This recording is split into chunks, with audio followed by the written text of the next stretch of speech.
And now, tonight's presentation of radio's outstanding theater of thrills, Suspense. Tonight, we bring you transcribed a story of what might have happened in the famous Lizzie Borden case. We call it Goodbye, Miss Lizzie Borden. So now, starring Paula Winslow, Virginia Gregg, and Irene Tedrow, here is tonight's suspense play, Goodbye, Miss Lizzie Borden.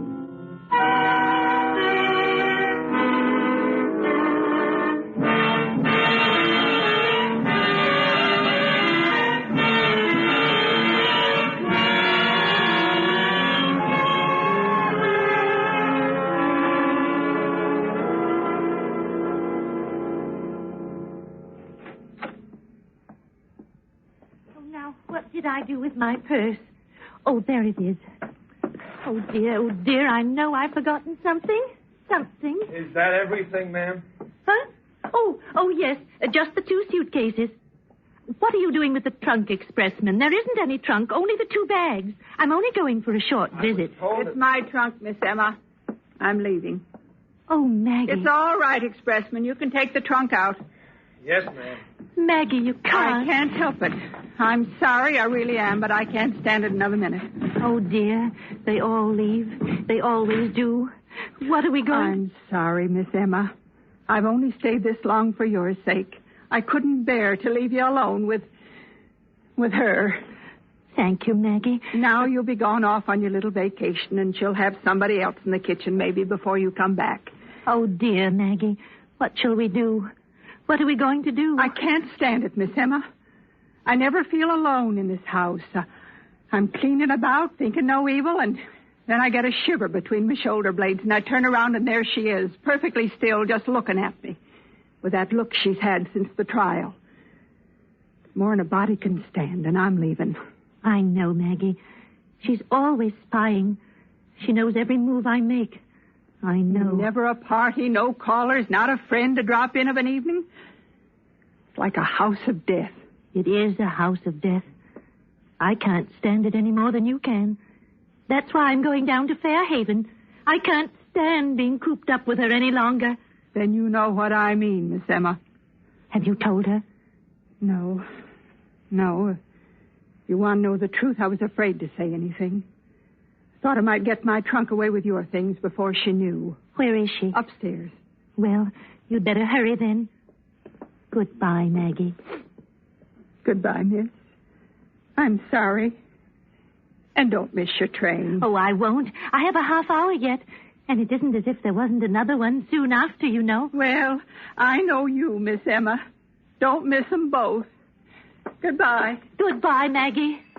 Oh, what am I going to do? Miss Lizzie? Miss Borden is out. Oh, dear. Why can't they leave us in peace? Oh, now, what did I do with my gloves? Oh, I wonder what time it is. Maggie! Oh, she's gone. Oh, dear. Lizzie will be furious. Oh, who is it? Who is it? Miss Borden. Oh, no, you can't come in. My sister won't see you. Please, take your shoe out of the door. So this is the scene of the crime. Oh, please. What's found over there? Please, my Blood sister. spattered all over the walls. Had them repapered, haven't you? Oh. Nice happy pattern, too. Oh, this is the picture, isn't it? The one that had 46 blood spots on it. You're Miss Lizzie Borden, I presume. Oh, no, I I'm must say you're not what I expected. Out west where I come from, when a woman's tough, she's tough. Now, Miss Lizzie, I am not Miss Lizzie. I'm Miss Emma. Oh, the sister. That accounts for it. Well, Miss Emma, this is the anniversary of the 2nd Street murders, isn't it?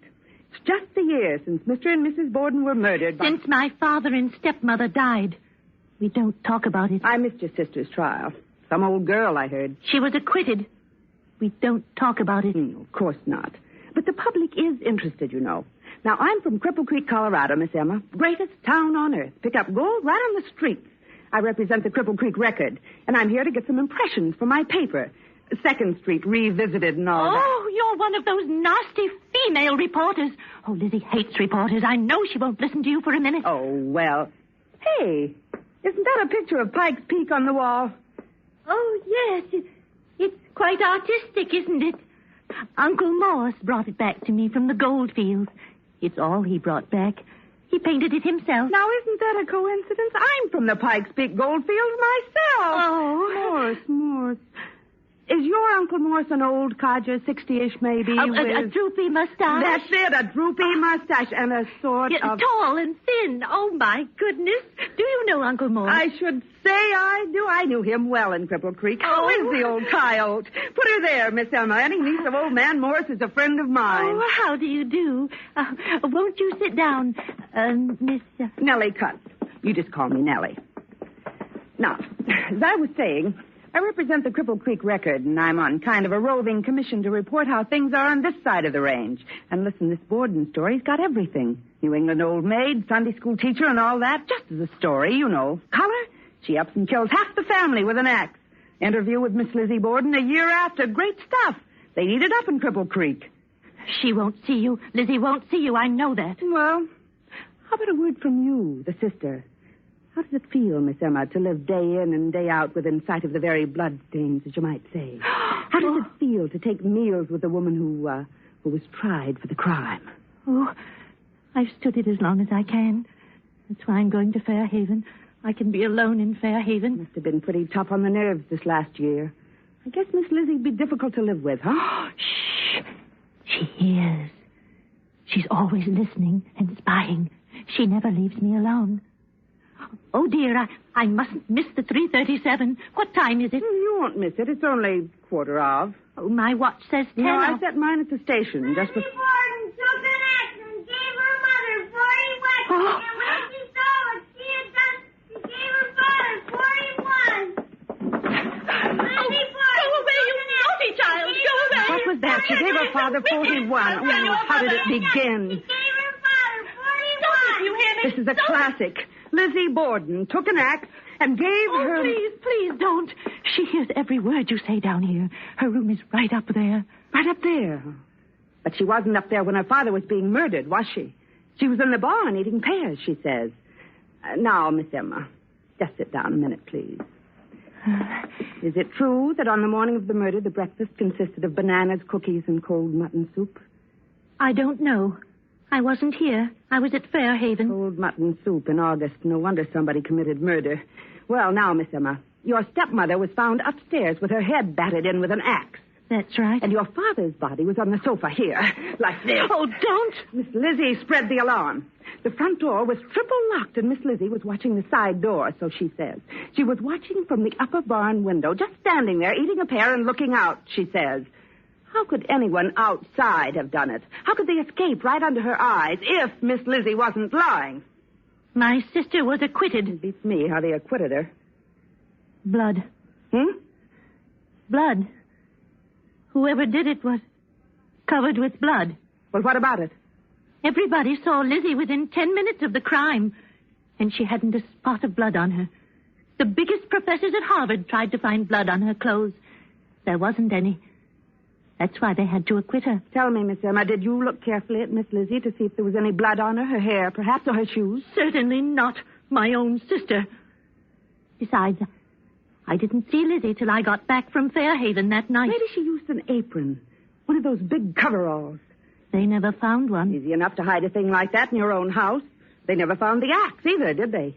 No. They never found the axe. I often wondered where it got to. They searched the house? Yes. They searched. They took up the carpets, didn't they? Did they search the chimney? Of course they did. Did they open the flue? No. We wouldn't have them tearing up the house. I'd tear it up. Loose brick here. Wouldn't be hard. Oh, Lizzie wouldn't have it. Everything's Lizzie's now. Lizzie's and mine. Miss Emma, excuse me, but is there any insanity in your family? Certainly not. That's the first thing they started asking.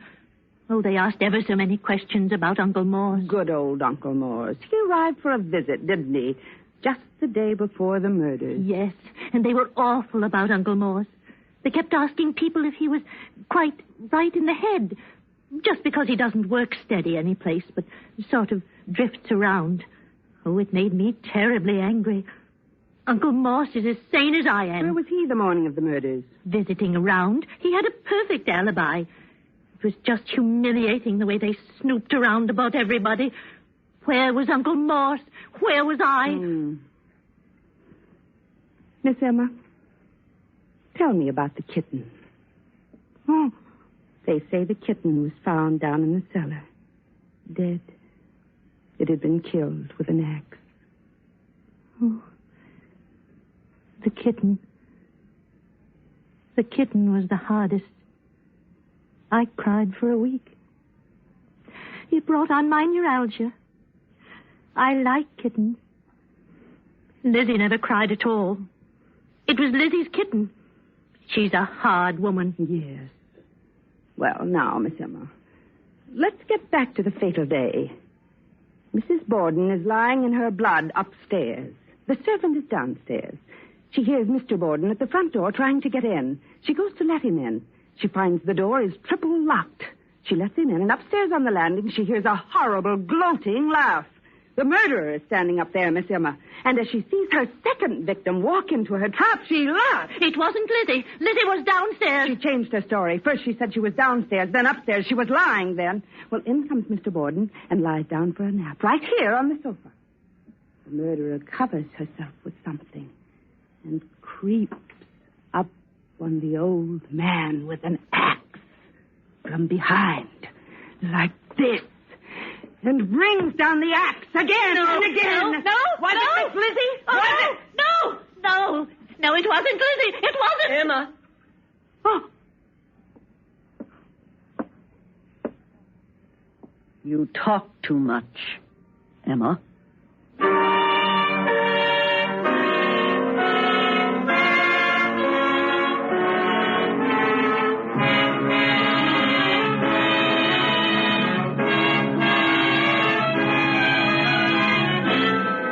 Listening to Goodbye, Miss Lizzie Borden. Tonight's presentation in radio's outstanding theater of thrills, Suspense.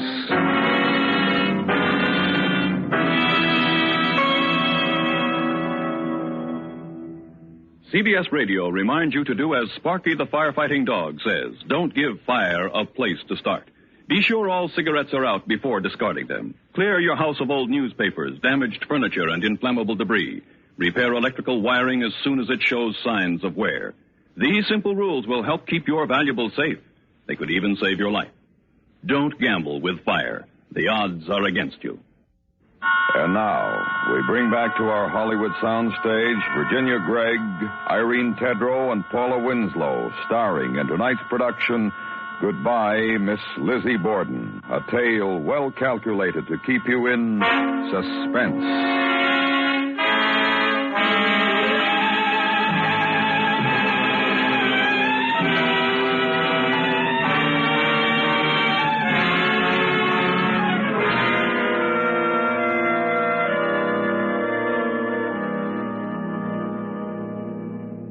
Lizzie, this lady's an old friend of Uncle Morse. You're going to miss your train, Emma. Oh, yes, Lizzie. Oh, dear, perhaps I should have called a cab. But it's only a step from here. Goodbye, Lizzie. Goodbye. Emma, Yes? you forgot your gloves. Oh, so I did. Oh, thank you, Lizzie. Goodbye. Goodbye, Miss.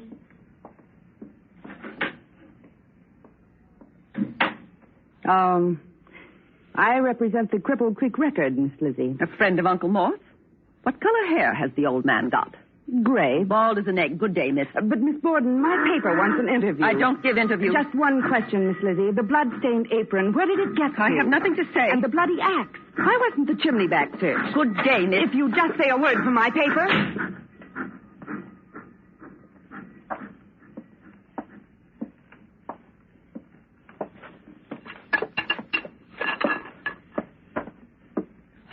Suppose I'll have to hide them somewhere else now.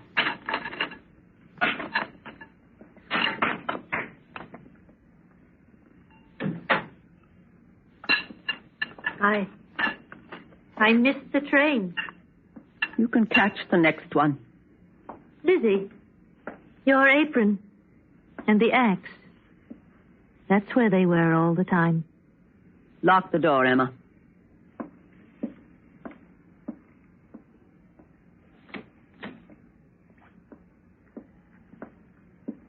You hid them there.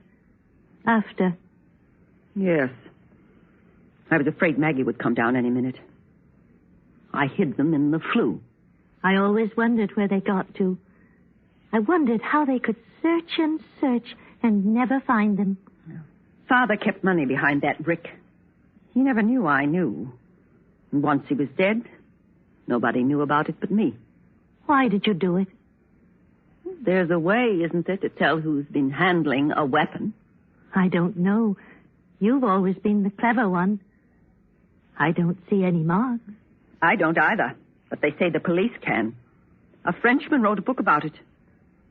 Besides, you bought the axe in Fairhaven. It has the store mark etched on the head. Why, Lizzie, you knew all the time. I saw you. I saw you from the barn window. You came out the side door and stood looking around. And I saw your face. It was all I needed. You ran to the street and I came in and found Father. It was my apron. And the blood. You needn't have used my apron, Emma. It was the handiest, Lizzie. And you brought the axe from Fairhaven. I only had a minute. I hid them in Father's hiding place. They were safe until that newspaper snooper began to get ideas. Why did you hide them, Lizzie? But what else could I do? I hated her too, Emma. Oh, you don't remember our mother as I do. You couldn't have hated Mrs. Borden as I did. But Father... Why, Father? After what he did to Mother? Marrying that woman so soon after? You were always soft over Father, Lizzie. It's a relief, I suppose. Oh, time after time I've wanted to ask you about things when they were asking me questions, cross-examining, keeping after me. Oh, I wanted so badly to know so I would know what to say, but I never dared ask you. They had spies about me all the time. Oh, I made so many mistakes. When they asked if I'd seen anybody leave the house, I was on my guard not to mention you. I said no, nobody. So they decided it couldn't have been a stranger that did it. It must have been Lizzie. Oh, I ought to have said I saw the murderer leaving, a big bearded man with a bloody axe. But I wasn't used to lying. And when I went on the stand and told the truth, that I hated her worse than you did, they were sure I was lying to cover you. I had to lie about the laugh. I had to change my story and say I was up there laughing. Otherwise they would have started asking who was laughing. Whose laugh sounds like Lizzie's? Mine. I haven't laughed since. Neither have I. I haven't laughed since I found my kitten dead. Oh, Lizzie, having to kill the kitten was the hardest. It brought on my neuralgia. I cried for a week over the kitten. I know you did. I cried because I had to do it, Lizzie. Oh, I should have understood then. After the kitten, I should have been on guard. You know, I was afraid at first they'd find out you'd been away from Fairhaven. Oh, I prayed for guidance, Lizzie. All the time I was at Fairhaven, I stayed in my room and prayed for guidance. What's that got to do with it? Why, don't you see? When the answer came to me, I just got the axe and started for Fall River. They thought I was still in my room. What a risk that was. Oh, no. No risk, Lizzie. My prayers for guidance were answered, don't you see? I was protected. I protected you. Why? I wonder why. Oh, I don't know. Because I've always protected you, I suppose. Because I enjoyed having the laugh on everybody, maybe. I never guessed. You had the laugh on me, didn't you, Lizzie? Didn't you know I knew? No, of course you didn't. What would you have done if they'd found you guilty? Oh, gone through with it, I suppose. I'd have gone through with it before I'd given in to them. I guess you would. You were always a wicked, stubborn thing. Oh, I used to get sick of it. The jail reporters examining, cross-examining. I'd get sick of it and think I'd had enough. I'd tell them now the truth.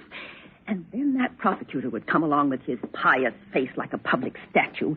And the very thought of giving in and admitting I'd lie would make me say, no, I'll face it. They won't break me. And they didn't. No, they didn't. Besides, would have been giving in for nothing. They wouldn't have believed me. I suppose they wouldn't. I used to wonder, if they found me guilty, what would you have done? I used to wonder, too.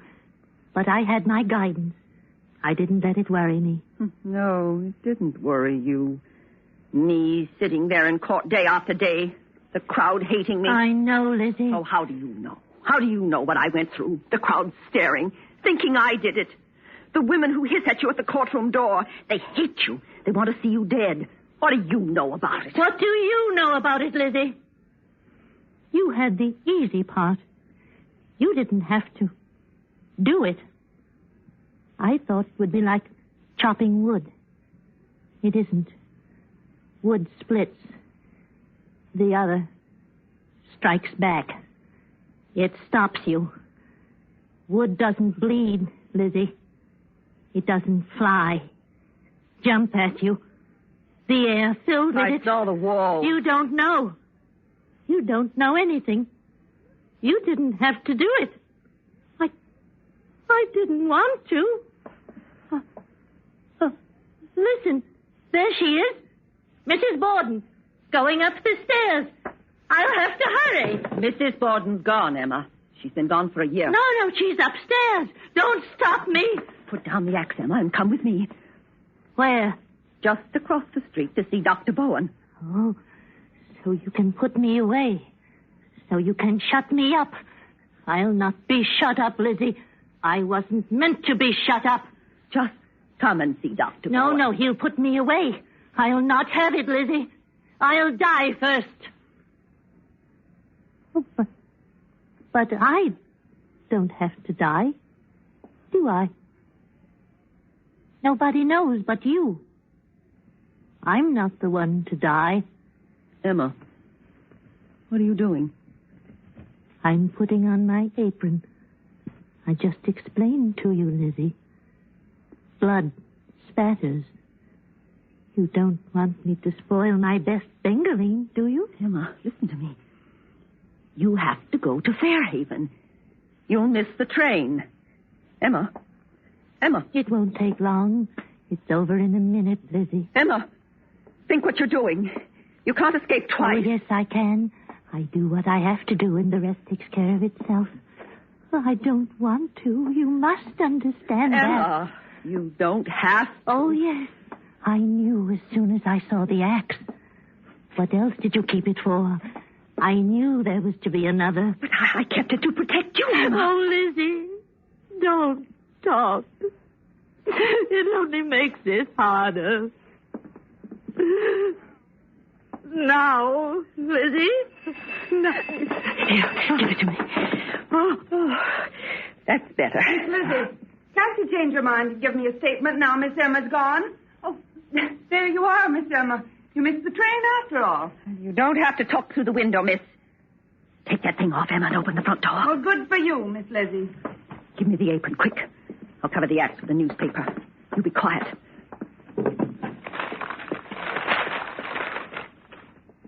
Now, open the door.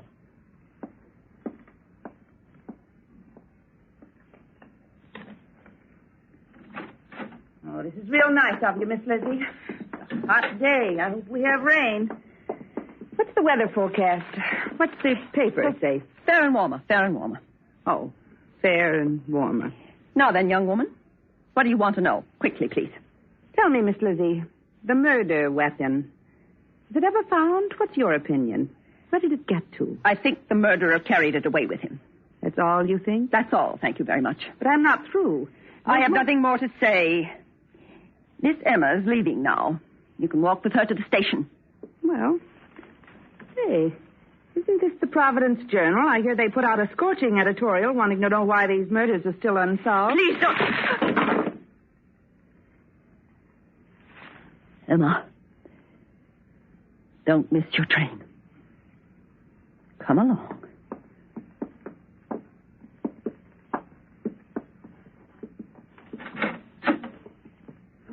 I'll send for my things, Lizzie. Very well, Emma. Goodbye, Lizzie.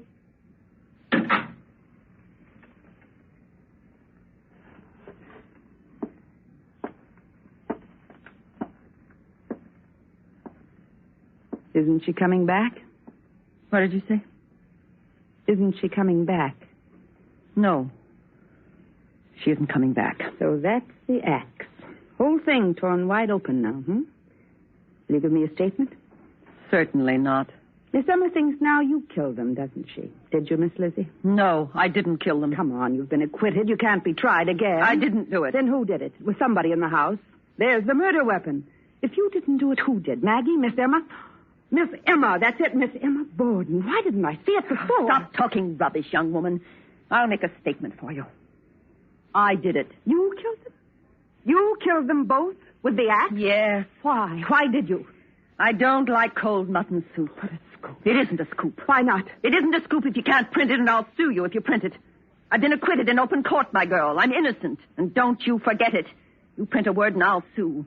I've got $250,000 and I'll spend every cent of it defending my good name. Good name. Everybody in Fall River knows you did it. You just admitted it yourself. Never mind what I admitted. Just you keep your tongue between your teeth. You're not going to print that story so you can tear up those notes of yours. I certainly will not tear it up. I have a duty to my paper. I said tear it up. You wouldn't. Tear it up. Of course, Miss Lizzie. I'm glad to oblige you. You can put down the axe. Thank you, Miss Lizzie, for your time. I'm just going. Go on. Open the door. Go on. Yes. Yes, of course. Thank you again. No wonder Miss Emma isn't coming back. Goodbye, Miss Lizzie.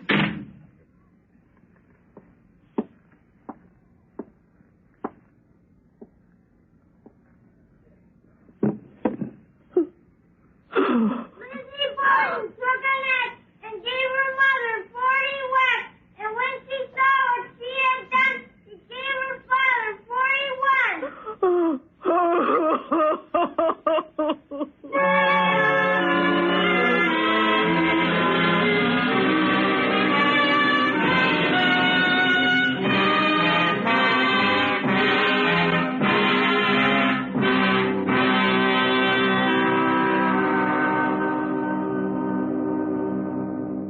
Suspense, in which Irene Tedrow, Paula Winslow, and Virginia Gregg starred in tonight's presentation of Goodbye, Miss Lizzie Borden. Next week, be sure to listen to radio's outstanding theater of thrills, Suspense.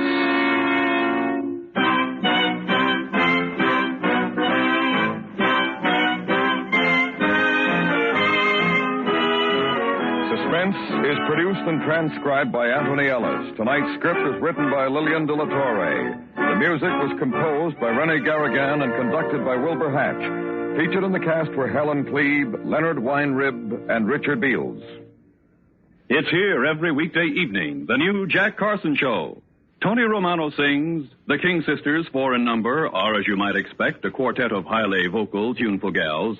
Roy Chamberlain's orchestra provides a gay musical backdrop to the proceedings, so listen to CBS Radio's Jack Carson Show Monday through Friday evenings. A new star attraction at the Star's address on most of these same stations.